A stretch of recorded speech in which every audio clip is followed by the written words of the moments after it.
I'm going to say something that might sting a little. B2B companies with 10 to 500 employees is not an ideal customer profile. Neither is SaaS companies in the growth stage or small to mid-sized businesses looking to scale revenue. Broad means more potential customers, right? If I aim at everybody, I can't miss. Except you can, and you do every time. Here's the thing about a broad ICP. It doesn't tell your sales rep who to call. It doesn't tell your marketing team what to say. It doesn't tell you which leads to prioritize, which ones to walk away from. It tells you nothing, except that you haven't done this work yet. An ICP is not a description of everyone who could theoretically buy from you, because that could be anybody, right? It's a precise picture of the person who's most likely to buy from you, stay the longest, pay the most, and send the referrals.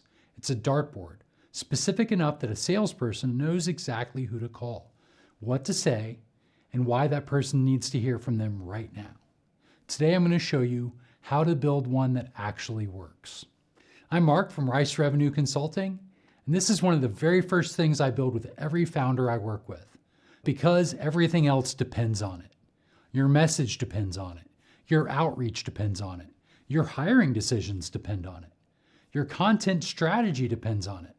I've watched founders spend months refining their pitch, optimizing their email sequences, hiring sales reps, all before doing this work. Then they wonder, why is nothing converting? The answer is almost always the same. They're saying the right things to the wrong people. Got to get this right first, and everything else gets easier.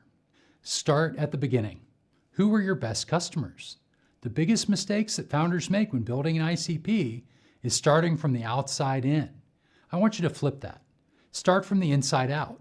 Pull your last 10 to 20 customers, real ones, people who actually paid you money. Then ask 3 questions about each one of them. Which ones closed the fastest? Which ones stayed the longest? Expanded, came back, never churned? And which ones referred others? The customer who scores well on all 3 of those, well, those are your ICP. Not who you think your ICP should be, who it actually is. I've had a founder once who was convinced his ICP was enterprise, large customers, big contracts, prestigious logos. But we pulled the actual data. Every fast close, every long retention, every referral came from founder-led companies between 5 and 20 million in revenue. His enterprise deals took forever to close, churned faster, never sent a single referral. His ICP was hiding in plain sight, but it had been there the whole time. He just hadn't looked. You don't have to guess, you just have to look. Once you know who your best customers are, you're going to build a profile of them across 4 dimensions. This is where the dartboard actually gets drawn. Dimension 1, firmographic. This is the basic company information, industry, company size, revenue range, geography. This is the starting point, not the finish line, but it matters. If your best customers are all B2B SaaS companies between 1 and 5 million in revenue, headquartered in the US, well, that's who you target. Dimension 2 is situational. This is the one where most founders skip. It's the most powerful one. What stage is the company at? What happened to make them ready to buy? Companies don't buy when they hear about you. They buy when something changes in their world that makes your solution suddenly relevant. They raised a round. They need to grow faster. They just hit a revenue ceiling and can't figure out why. That solutional trigger is gold. If you know what that is, you can find people who are in that moment right now. Dimension 3 is psychographic. This is how your best customers think. What do they believe about sales? What's their attitude towards process versus instinct? Are they data-driven or gut-driven? Do they see the problem clearly, or are they still diagnosing it? This one sounds soft, but it's incredibly practical. Psychographic fit tells you who will get it quickly and who will need to be convinced of something more fundamental first. Dimension 4 is the buyer role. Who actually makes the decision? Who signs the contract? And just as importantly, who influences? Who can block it? In founder-led companies, this is usually simple. It's the founder. But in companies that get bigger, it gets more complicated. Sometimes the person you're talking to loves you, but doesn't have the authority to say yes. Knowing the buyer in advance changes how you run every conversation. Step 3 is the trigger event. This is the most underused part of ICP work, and it might actually be the most valuable. What happens in the 30 to 90 days before your best customers bought from you? Think about that. Something changed. Something shifted. Something happened in their world that made them go from, this is a problem we'll deal with eventually, to, we need to fix this now. That's the moment. That trigger is everything.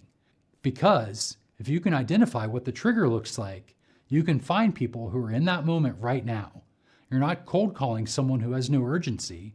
You're reaching out to someone who just had the exact experience that makes your solution feel like the obvious next step. For some founders, it's a funding event. The company just closed on a round and now has pressure to show growth. That is precision targeting. That is the difference between cold outreach and warm outreach. What a real ICP statement sounds like. Let me show you what this looks like when it comes together. A bad ICP statement sounds like this. B2B companies looking to grow revenue. That excludes nobody. It says nothing. A sales rep can't use that. A real ICP statement sounds like this. B2B SaaS founder, 500,000 to 3 million in annual recurring revenue, just closed seed or Series A round, still personally closing all deals, starting to feel the ceiling on what they can carry on alone. Believes the problem is this and that they need more leads, but the real problem is they don't have a repeatable process. You know exactly who that person is. You know what they're feeling. You know how they think. You know what they think the problem is and what it actually is. You know where they are in their journey. That's a dartboard. A salesperson can find a person. A marketer can write to that person. You can build content for that person, which, by the way, is exactly what this video series is designed to do. The test I use to know if an ICP is real, does it exclude someone? If your ICP statement would include essentially any company that could theoretically use your product, it's not specific enough. A real ICP should make you say no to some opportunities. That's not a bug, that's the point. Okay, here's your assignment this week. Write your ICP statement using the 4 dimensions: firmographic, situational, psychographic, and buyer role, and then the trigger event. Then read it back and ask yourself, does this exclude someone? Don't make it sound more specific until it does. This work takes a few hours and it's worth every minute, because when you get it right, everything downstream gets easier. Your outreach, your messaging, your hiring, your content.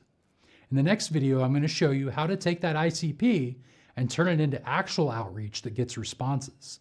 That's where the rubber meets the road. Subscribe so you don't miss it. If you want a free version of the worksheet that I developed for this video, head over to ricerevenue.com. I'll put the link in the comments below.